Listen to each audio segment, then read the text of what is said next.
Poutine détruira les sponsors du terrorisme international. La messe est dite.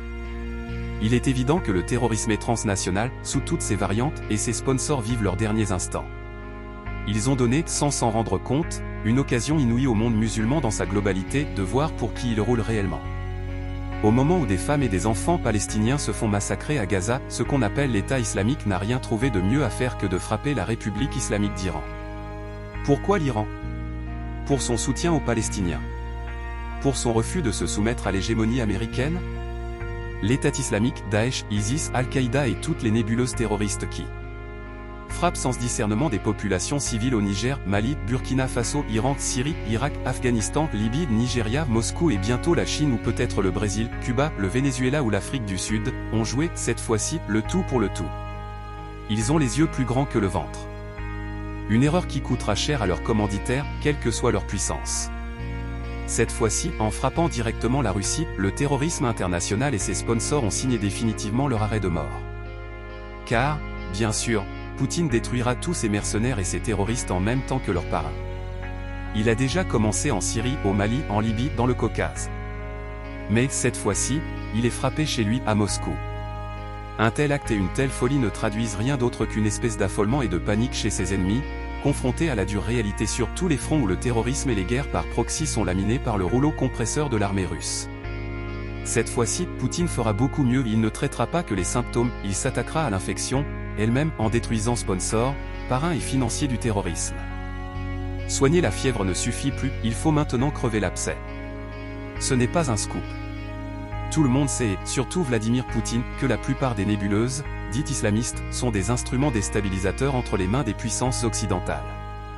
Il doit savoir mieux que personne que l'islam et les musulmans, en tant que tels, n'ont rien à voir dans ces massacres de civils innocents.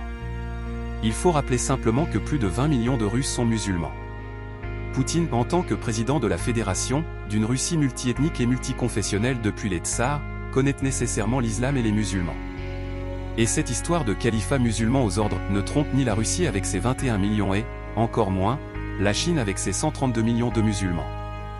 D'ailleurs, assez paradoxal que cela puisse paraître, la Russie, comme la Chine et la Corée du Nord, États communistes de surcroît pour les deux derniers, entretiennent des relations privilégiées avec la République islamique d'Iran qui logiquement, au vu de son statut de théocratie musulmane, devrait leur tourner le dos et être épargnée par les attentats islamistes.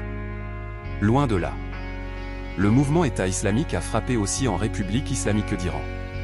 C'est curieux, non? De prétendus islamistes qui revendiqueraient une improbable califat musulman s'en prennent à des Iraniens qui devraient normalement les inspirer comme un modèle pour la société qu'ils voudraient mettre en place. La République islamique d'Iran, ennemie jurée des États-Unis, n'inspire en rien les islamistes et ne constitue en rien un modèle à suivre. Par conséquent, quoi qu'on dise, il est clair que les mouvances islamistes, à part le Hezbollah libanais, sont plus proches de Washington et de Londres que de Moscou, Pékin ou Téhéran. Cherchez l'erreur?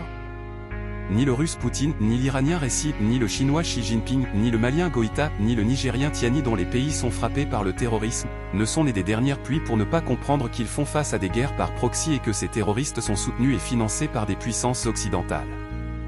D'ailleurs, il n'est pas nécessaire d'être expert en géostratégie ou en géopolitique pour comprendre que les nébuleux islamistes, ou se revendiquant comme tels, frappent immanquablement sur des territoires potentiellement riches et la Russie, l'Iran, l'Irak, la Syrie, le Niger, le Mali, le Burkina etc. sont exactement dans ce cas de figure.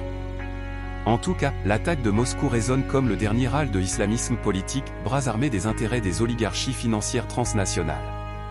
S'attaquer à la première puissance nucléaire est de la pure folie et c'est la dernière chose à faire.